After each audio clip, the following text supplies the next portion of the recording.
Cordelia Botkin sent poisoned chocolates east, or so it's said.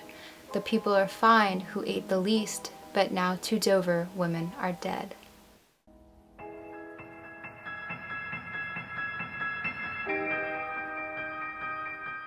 Hey guys, welcome back to my channel. If you're new to my channel, hello, my name is Gabby and welcome. Today's video is about a case that is 120 years old this year. This is the oldest case I've ever done on my channel. It's also the first case in history where the US Postal Service was used to murder somebody. This case is a roller coaster ride. It is insane. It makes this look like this. So with that being said, let's just get into it. This beautiful home in Dover, Delaware was owned by ex-Congressman John Pennington, who lived there with his wife and 2 remaining daughters, Mary Elizabeth and Ida. Mary Elizabeth fell in love with a man named John Dunning, and they married on February 12, 1891. They soon relocated to San Francisco to start their lives together, and a year later they had a baby girl. While in San Francisco, John Dunning obtained a lot of really bad habits such as drinking far too much, gambling on the regular, and entertaining women that were not his wife. Now, back then, when it came to cheating, women were kind of taught to keep their mouths shut, but not Mary Elizabeth. She was done. So one day she packed up all her belongings, she grabbed her daughter, and she moved back to her family home in Dover, Delaware. One of the women John Dunning was seeing was a woman he met one day in Golden State Park. Her name was Cordelia Botkin. She told him her husband was Welcome A. Botkin, who she married in Kansas City on September 26, 1872, and her husband currently lived in Stockton, California with her grown son, Beverly. After Mary went back to Dover, Delaware, you would think, in other words, that John Dunning would just cut his shit out and stop seeing other women, but he didn't. He continued to see Cordelia. They spent most of their time at cafes and races, and they became very close. Cordelia Botkin then moved to 927 Geary Street, and John Dunning took a room in the same building as her. During one of their many conversations, John Dunning mentioned to Cordelia that his wife absolutely loved candies and chocolates, and that she had a friend in San Francisco named Mrs. Corbailey.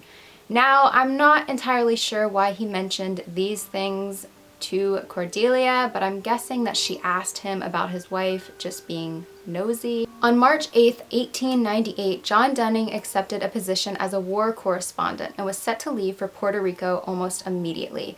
Cordelia was devastated by this news. This basically destroyed her entire world.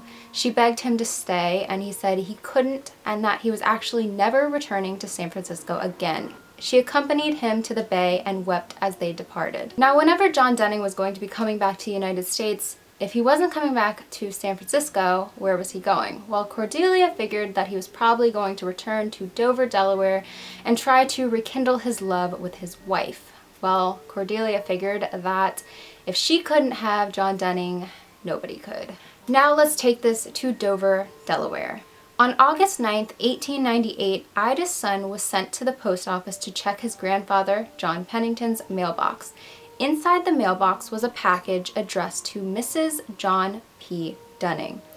After dinner, the entire family went out to the front porch of the home, and Mary opened the package.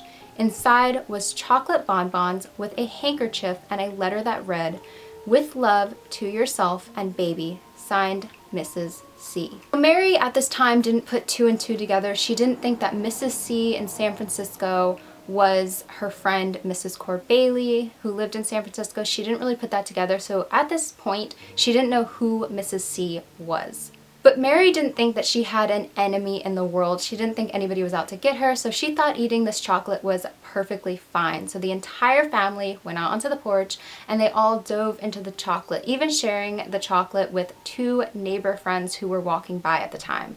But out of everybody, it was Mary and Ida who ate the most chocolate. Later on, everyone retired to bed. Not long into the night, though, everyone who ate the chocolate became very ill, developing a long list of symptoms, mostly including vomiting and horrible stomach pains. Everyone recovered, though, except for the two people who ate the most of this wretched chocolate, which was Mary and her sister, Ida. Ida passed away on August 11th, and Mary herself passed away the next day. The autopsy report stated the two women died from arsenic poisoning. After they passed away, their father, John Pennington, looked at the handwriting on the package, and he realized very quickly that it looked very familiar. This handwriting was the exact same handwriting from a letter that Mary received a few months earlier from a woman in San Francisco claiming that John Dunning was cheating on her with a woman in San Francisco. Then a chemist named Dr. Wood examined the chocolate and verified that the chocolate contained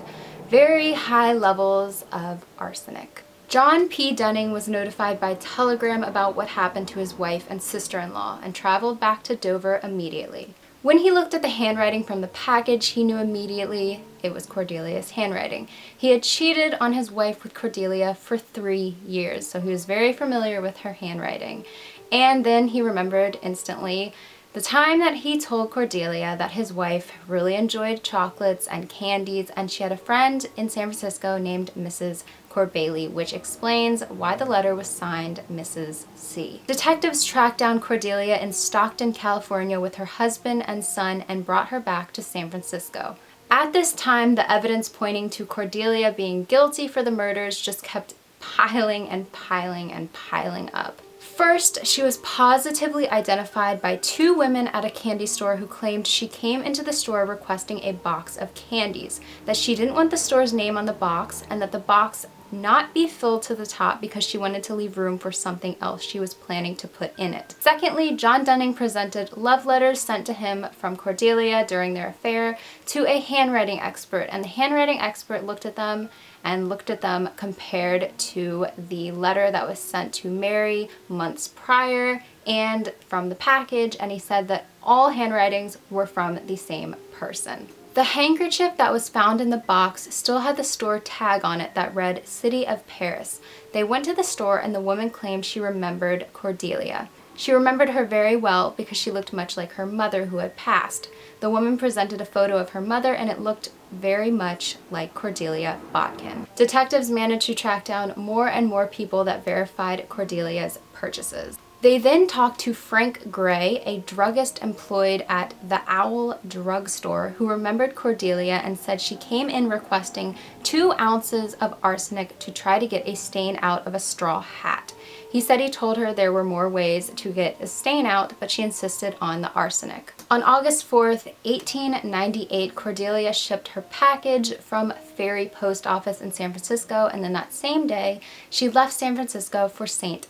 Helens. Then a woman came forward and she said that she actually had a conversation with Cordelia, and Cordelia asked her how different poisons affect the human body, and also if you absolutely have to put a return address on a package before shipping it out. I think out of every case I've ever researched on my channel, I think this is literally the main one where every bit of evidence points to one person being guilty. And even with all this evidence, Cordelia's attorney, George Knight, claimed that there just wasn't enough evidence to indict her. But he was very wrong. Cordelia Botkin was indicted on October 28, 1898, and the trial for the murder of Mary Elizabeth Dunning began on December 9, 1898. Cordelia Botkin was found guilty on December 30th, 1898, and was sentenced to life in prison on February 4th, 1899. On March 9th, her husband sued her for divorce on the grounds that she was a convicted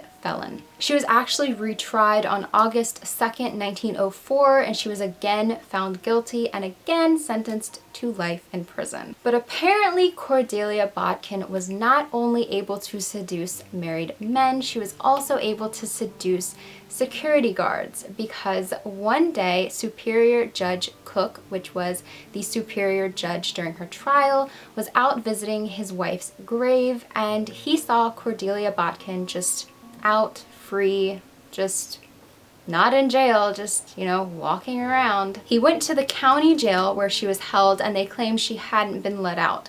Cordelia claimed that the same person he saw was probably the same person who poisoned Mary and Ida. So although she was in jail, it seems like she may have become cozy with a guard or two who let her out occasionally. After her conviction, her ex-lover John Dunning, her ex-husband, her mother, her son Beverly, her sister, all passed away in a very short period of time, only about a few years.